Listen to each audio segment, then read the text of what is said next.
why we care so much about what other people think about us.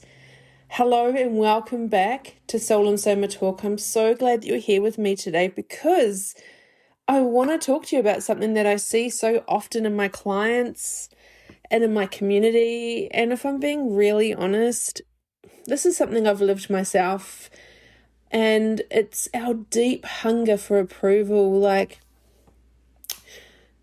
craving for validation, and why so many of us just fall into this. It's absolutely exhausting, the cycle of people pleasing and wanting everyone to like us and to feel like we belong. So I want to paint a picture with you. Imagine tomorrow morning that you walk into your office or your workplace, you're dressed for the day.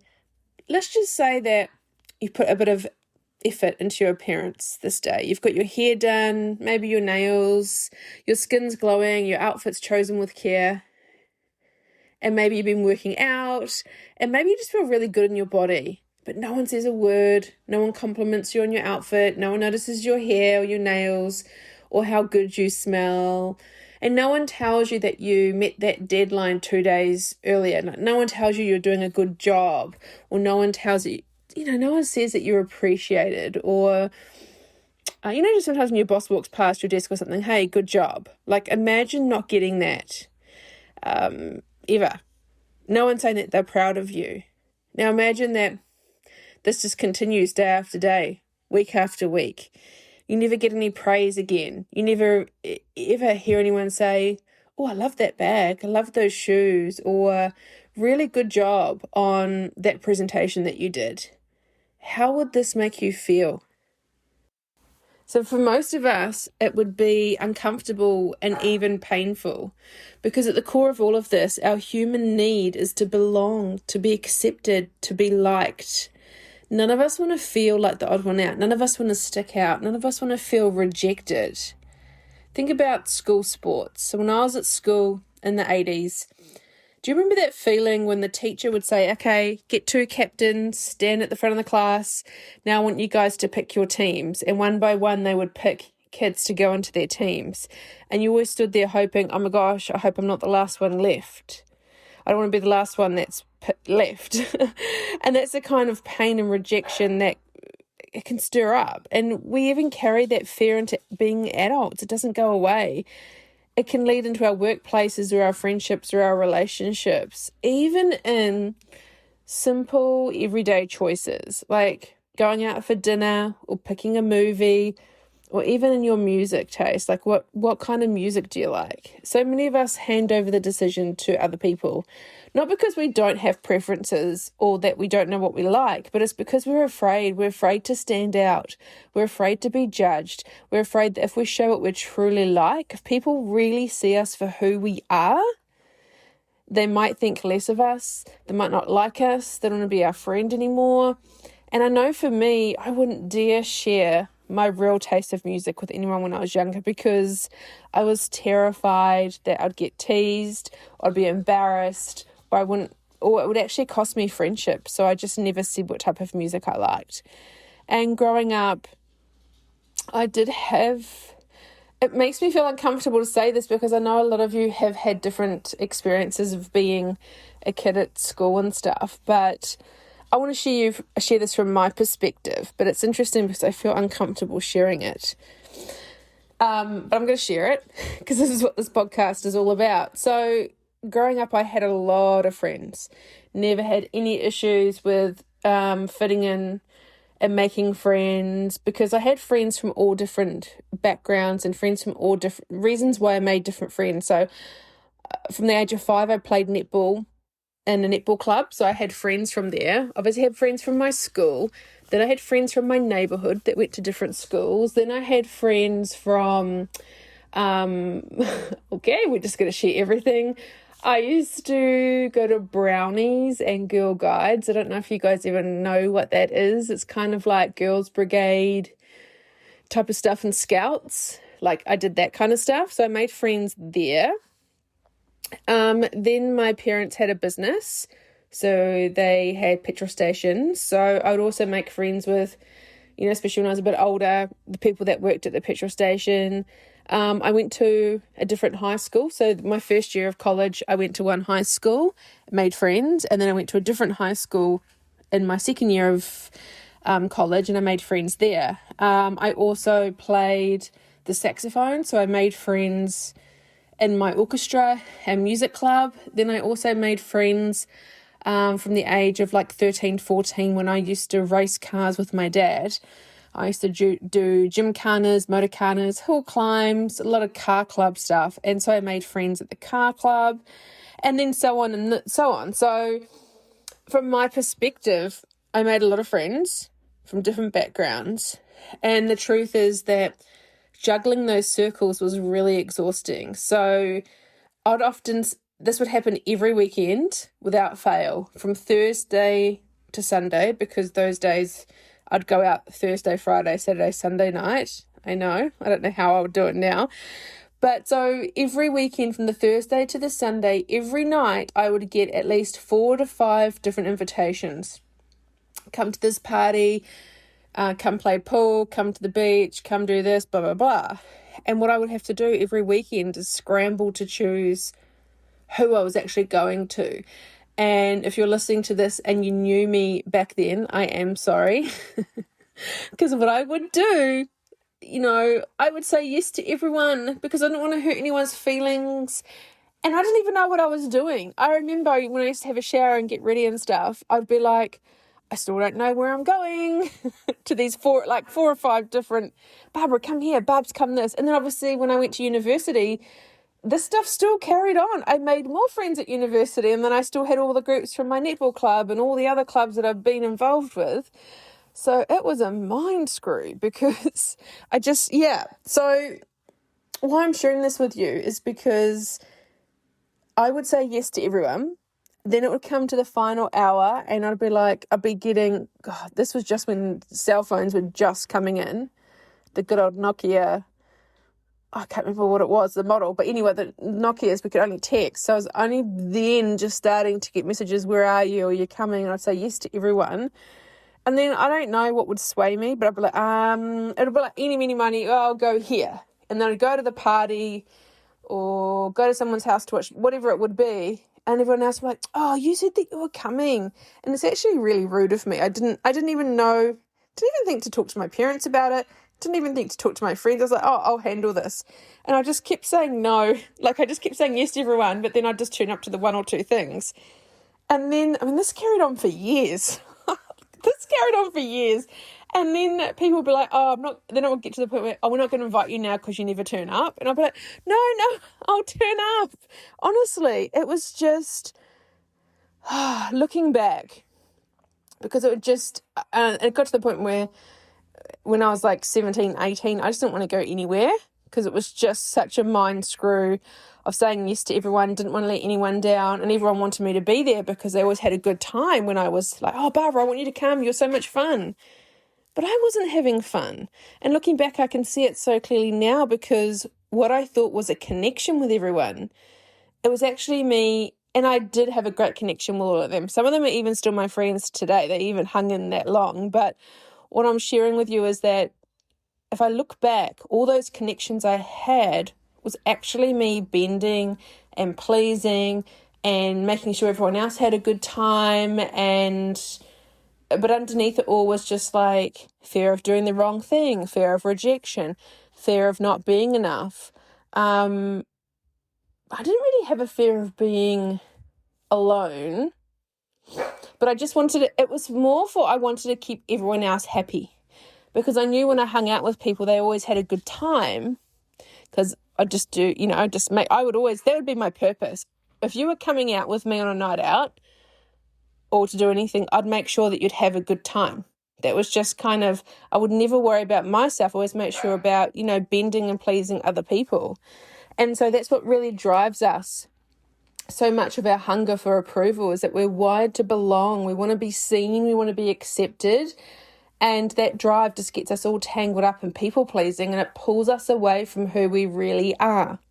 So I wanted to share that with you because it's the other side of people pleasing and being accepted and being liked. I was the kid that has a lot of friends, But can you see how it can go the other way too? And so I just wanted to share that with you. So for most of us, that lack of external feedback, if we go back to that office scenario for a minute, and we go back to, if no one says anything nice to us ever again, if no one gives us a compliment, if no one gives us validation, if no one accepts us, that would freaking sting. Because as humans, we're wired to seek approval, and we've been conditioned that we have to have validation from our childhood, from our culture, from our workplaces, and even from social media. We're wired to belong. But here's what I actually want you to know. You don't actually, and this is the hardest bit to know, is that you don't actually need anyone. External validation feels really good, but it's not the foundation. You are the foundation. And I'm going to share something with you. If you've worked with me before, you're going to know what I'm about to say. This kind of cemented it for me when I understood why we want to belong, why we want validation, why we want everyone to like us. And if I can take us back to a time, let's go, I'm going to get all the times mixed up, but just go with me on this, like caveman days, right? So say if you and I were back in caveman days, and you and I are hanging out, and we're in our tribe, in our village, and it's a big village, and what we do is we're nomads, obviously. We live off the earth. The guys go off and hunt and kill things and bring it back, and as a woman, we're always counting the kids, and we're feeding everyone and making sure everyone's like healthy and all that kind of stuff. So say you're hanging out with me, and we're like, you know what, this tribe is pretty boring. I don't like being told what to do. So, hey, let's just escape. Let's just do our own thing. So if we were back in those days in that tribe or in that village, and you and I decide to, let's just break away from this. It's just so boring. For whatever reason, we decide we want to leave. So a few things may happen here. Our brain has been wired to want that village, to want that tribe, to want that connection. Because if we decide to do our own thing, a few things may happen. In those days, if you and I went to go walk away, and say if the chief of the village or the village leader saw us breaking away, what they might do is that might actually attract other tribes. It might attract other attention from animals, from wildlife. So sometimes they might, I know this sounds kind of raw, but they might kill us because they don't want us drawing attention to other tribes, wildlife, or even to our own tribe. Oh, if Barbara and her mate are going, maybe we should. So sometimes we would have been like killed on the spot because you can't leave us. If you leave us, you're going to endanger our whole tribe. The other one is we could get away, and we could be walking for days, get lost, the sun could be beating down on us, or it could be snowing, or whatever the weather conditions are. And we could actually die of starvation or dehydration because we don't have our tools from our village to get the supplies we need to stay alive. But then also the other one is because there's only two of us, we could be cruising around and a lion could be watching us and have a good meal on us, could attack us, and that's the end of it. So from the longest time, our brain has been wired for the connection. Because in those days, we had to be liked by everyone. We had to be accepted by everyone, because if we didn't, our brain was like, I'm going to die. If this tribe doesn't like me, if this tribe doesn't accept me, if they don't see me, they can't see me as an outcast, because if they do, I might get killed on the spot. I might get eaten by a lion, or I might die because I can't find the food to live. So you can see why our brain is wired for that. Is wired for that tribal behavior, because instantly, even now, if people don't like us, we're not accepted, our brain deep down can be like, oh my God, if no one likes us and we get rejected, or someone sees us for who we truly are, we'll be casted out and we'll die. I know it sounds dramatic, but This is the deepest parts of our brain that hasn't had an update and just doesn't realize that that's how it thinks sometimes. So what I want to do today is I want to explore why we're so hungry for approval. We've just talked a little bit about it then, but we're going to go into more detail. How people pleasing shows up in our lives and what we can do to begin to shift this pattern, because our worth isn't defined by the compliments that we do and don't receive. So let's start with looking at why we crave validation in the first place. So it's not that we're weak or not that we're vain, but it's about us being human. So when someone compliments us, notices our work, praises our appearance, it lights up our brain reward system. It's like a dopamine hit, and it does feel good, doesn't it? It feels really good when someone goes, oh my God, I love that top on you. I love that color on you. Oh my gosh, great work on this report. Like it feels good. We can't deny that. And because it feels good, our brain has learned to want more of it. That's why external validation becomes so addictive. It feels so good. But for many of us, it actually runs deeper. So I want you to go back to your childhood. Maybe you were praised for being like the good girl or the helpful one. Or were you the polite one? Or were you the pretty one? Or if you're a guy, maybe you were the strong one or the brave one, or you were the smart one, or you were talented. You were validated for what you did, not always for who you were.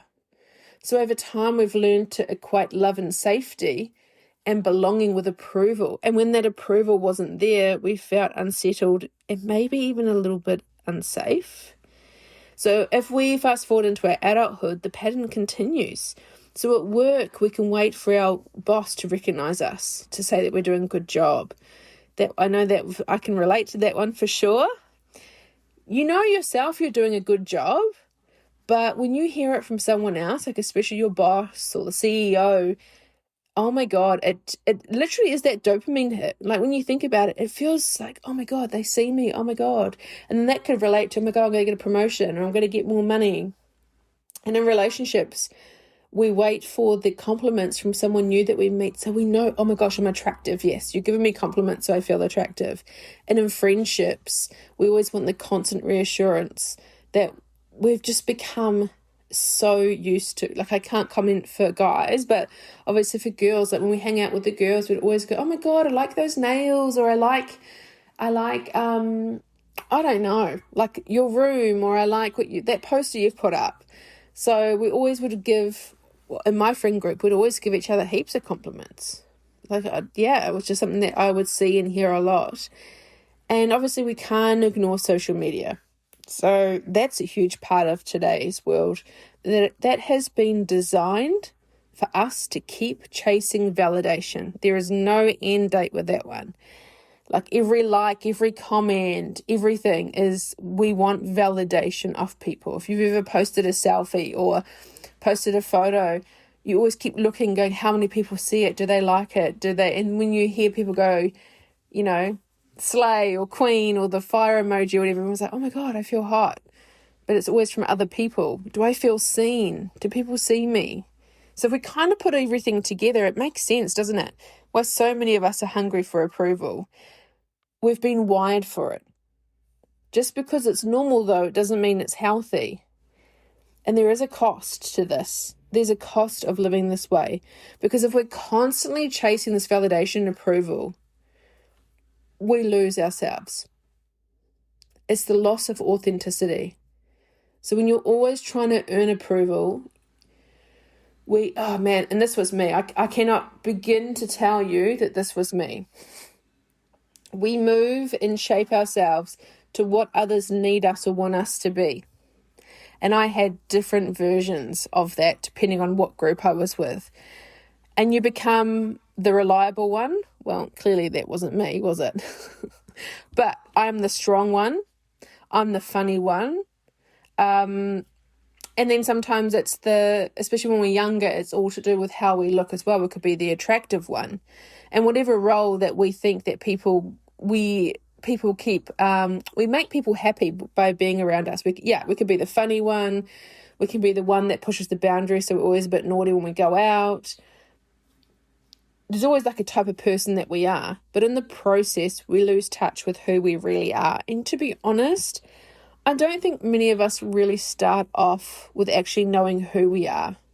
So we can say that this costs our authenticity, but I don't know about you, but with me, I think from a very, very young age, I kind of knew who I was. But as I got older and as I had a voice, your parents always, when you used to go and stay, this is a good example. When you used to, well, people don't have sleepovers anymore because of all the things that are happening in the world. But when I was a kid, a lot of us would have sleepovers. I'd have girls come to my house and I'd go to their house, and it was never a thing, right? And I remember, like, say if my dad was going to come pick me up, I'd be out the front door and have my bags and my pillow and stuff, and Dad would come and get me, and he'd always say to the parent, "Oh, thanks for having her." "Oh, no problem." You know how parents always talk like that. And then Dad would always look at me. In my younger years, I remember my dad or mum saying, "Okay, Barbara, remember what you have to say." And I'd be like, and I'd also do it in this tone, "Thanks for having me." Like, I don't know if you've come from that same generation as me, but it's almost like you got to a certain age where your parents would be like, "Yeah, make sure you say thank you." And then you'd stand there and they'd go, "Okay, Barbara, what are you going to say to Sarah's mum?" "Thanks for having me." And I would do it in that tone. And then I'd go, "That's okay, Barbara." And then as I got older, I'd always like make sure I said please and I said thank you. Look, I was always a good kid anyway, but I remember like definitely as I got older, it was just that "thanks for having me." And then my friends, when they'd stay at my house, they'd do the same to my parents. Oh my God. Like, don't you think we're exhausted with this? Like, think how draining it is to constantly scan a room to see if, do they like us? Do they like what I said? Do they think I look okay? Was that email at work good enough? It's like running mental marathons every day, and no wonder we collapse into bed at night still replaying conversations in our head. Like, it's nuts. Anxiety is another cost of all of this. If we fear disapproval so much, it helps us get stuck in overthinking. We don't speak up, we hesitate because we second guess ourselves. We obsess over how we're perceived, and instead of living, we're performing. Let's not even forget the resentment that comes with this, because if you're anything like me, like I was such a people pleaser. You give and you give and you give, but man, that can harbour resentment. Not that because we're mean people, but just often when we give and give and give, I didn't feel truly seen or valued. So that quiet resentment builds over time, creating distance in relationships. And the biggest cost, I think, for all of this might be disconnection. Honestly, I think it's not from other people, but it's from yourself. I'm just speaking from personal experience here. Like, the more you chase external validation, you drift away further from even allowing yourself to have your own thoughts, allowing yourself to make mistakes, to allow yourself to be like, "Oh, I don't like this, I like this." And we further drift away from our truth. And if we forget if you forget what you like and what you want and what feels right for you, you end up living for everyone else and you lose yourself along the way. And it just takes one morning when you wake up and you're just like, "I don't know who I am anymore." I have an example. I have shared this with my clients many, many times because I know it sounds so silly. And if you have never felt like this before, you will think this is so silly. But I'm going to share it with you because this is real life and this is what happened to me. So, how old was I? Mid-30s. I went on a really nice date with a guy, really sweet guy. And went on a date and he dropped me off at my house. And as I was getting out of the car, he kind of put his hand on my shoulder and he goes, "Hey, Barbs." And I went, "Yeah." And he's like, what are you doing tonight?" And I was like, I wasn't even out of the car yet. I was like, "I don't know." And he's like, "Oh, I really like you. Do you want to come around to my house tonight? And I'll make you," this was before it was called a charcuterie board and stuff. Back then it was called a cheese board. So he was like, "Do you want me to, if you're not busy, you want to come around to my house tonight? I'll get a bottle of wine and I'll get a cheese board.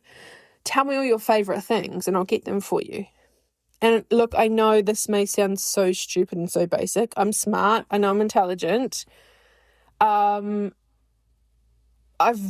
been around this kind of stuff my whole life. Work, dinners, traveling around the world. Like, I know wine and cheese, and wasn't like a foreign concept for me, because I'm trying to give you all angles here to show you where I was at in my life in my mid-30s, making sure everyone else was happy. And here I have this really nice guy going, Barbs, I'm going to get you a bottle of wine. I'm going to make you a cheese ball.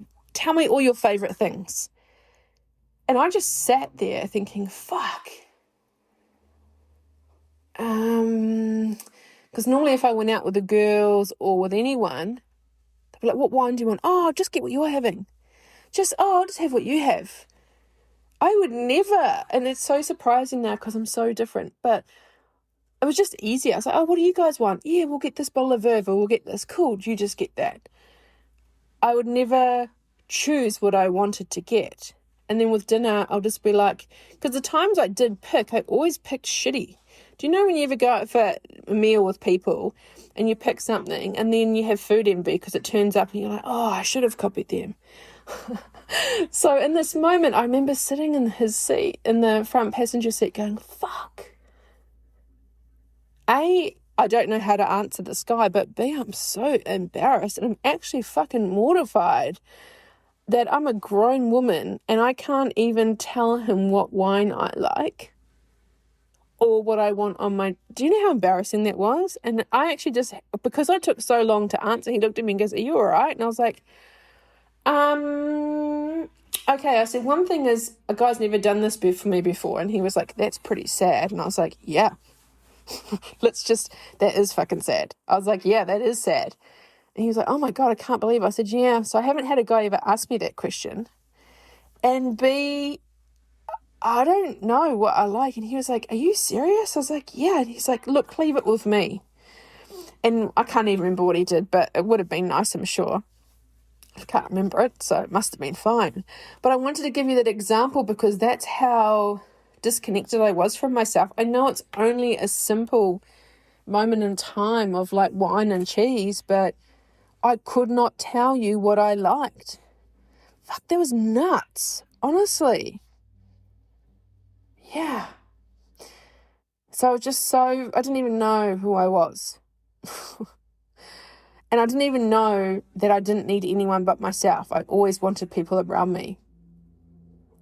And I didn't realize that no compliment in the world would never fill that gap that I had in me, that hole I had inside me. Like, I'd always feel good. I'd never believe people either when they gave me a compliment. I was like, shut up, like, whatever. So even the poor people that would try and give me compliments, I'd be like, shut up. I'd actually say, shut up. Wow, what a nice person I am. Like, shut up or whatever, or nah. Or I could never take it. And then I would, just never believe it anyway. But I always wanted like all of us want compliments, right? But I would never feel that hole I had inside. External praise does feel nice, but it can't be the source of what's to come from within. So let's look at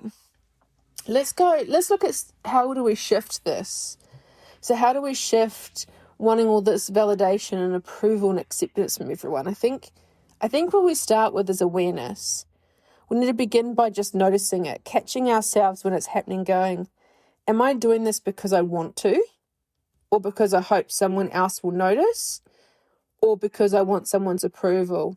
Because I want them to like me? So awareness is the first thing. I think we could also just pause. I'm a massive advocate for just pausing. Anything in life, if you're not sure what to do, just pause. Don't do anything. That's the best thing. Pause. Don't do anything. And in the moment, what we can do is just take a moment to be like, what do I think about me right now? And it recenters our worth and our own opinion, not someone else's opinion. And then what we can do is just start to be kinder to ourselves. Like, we're practicing this stuff because this stuff is so heavy for so many of us. This validation and approval and giving a shit what people think of us. So when we start to do things that break away from this, I want us to be like, oh, I'm proud of how we handled that situation. Or I really loved how I showed up for myself today. And oh well, if they don't like it, it comes with age too. Like, something happens when you're in your 40s, you give less shits.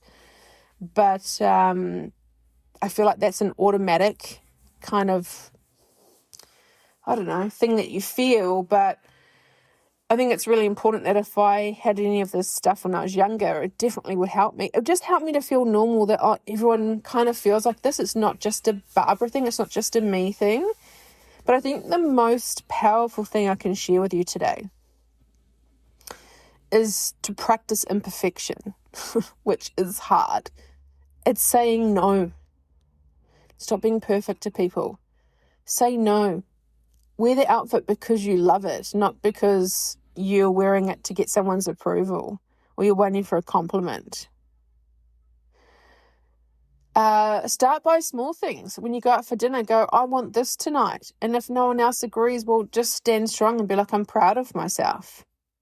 So here's the thing, that when we stop chasing validation, and I've experienced this in my own life, so this is true to me, but I see it in my clients too, that when we stop chasing validation from people, we actually become more magnetic. People are drawn more to us for our authenticity, which means we're attracting more of our people. And they can feel it when we're standing in your own self-worth. And we stop performing and we start living. And we find connections. We find deep, genuine connections that, that younger Barbara can say, oh, I like this kind of music. And people are like, oh, yeah, cool. That's not my music and I like this. But it's all good. There's just no judgment. So I think we can all agree that external validation does feel nice. It feels really good.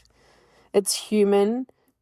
A kind word goes a long way. A compliment like well done lights us up, makes us feel bloody good. But it's not the foundation, because the danger comes when we rely on it. And when our sense of self rises and falls on what others say about us or don't say about us. And that's when we can lose ourselves in people-pleasing and chasing approval and shaping our lives around what will keep everyone else happy. I want you to hear this when I say this, but your worth was never meant to live in someone else's mouth. Ooh. I find that very powerful. And this is where the real freedom lies. When you can walk into a room and know who you are, and even if no one notices you, the outfit you got, your hair, your body, your achievements, anything, when you can finish a work day, and feel proud of yourself just for being you, and even if no one says it out loud, holy shit. Do you know how powerful that is? Do you know how liberating it is? How powerful it is to be like, I actually don't need anyone to feel good about myself? Yeah, it feels good. So I want to leave you with a few questions to think about. I want you to reflect on these. So one of them is, where am I chasing validation right now? Where in your life are you chasing validation? Why?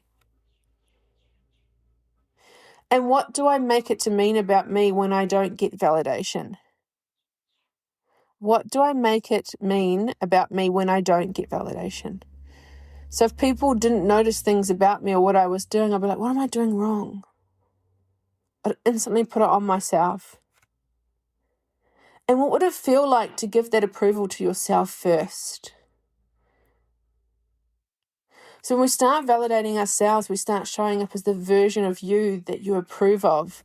You'll notice you need less and less from the outside, and it's fucking cool, honestly.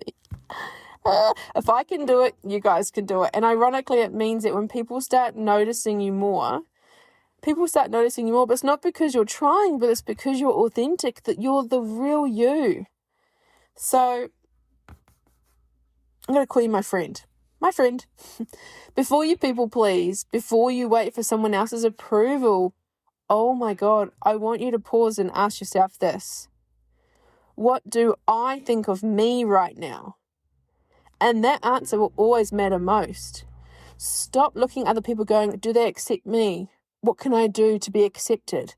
How can I be in that cliquey group of mothers group? Like, how can I fit in? Can you pause for a moment and ask yourself, hang on, are they worthy of you? Stop looking at them and going, oh, I want to fit in with them and they're so high and mighty. When we never stop and think, First of all, what do I think of me right now? But secondly, we never go, hang on, are they good for me? We're too busy chasing their approval to be like, hang on, are they good enough for me? What do I think of them? We're as worried about what they think of us. Can we just change that around and be like, what do we think of them? Are they good enough for us? So, thank you so much for joining me today on Soul and Soma Talk. And if this episode resonated with you at all, I hope that you'd share it with someone that needs a reminder today. If you have a friend that really is a people pleaser or likes validation people, send them this episode. And don't forget that the conversation about all of this stuff continues inside the School of Self online courses that I've created for you, so where you can dive deeper into all of this stuff. You can find anything about the School of Self and the link in my bio on Instagram, or you can go onto my website and you'll find the links on there. It's been so nice hanging out with you today. Until next time, take care of you, and I'll see you soon.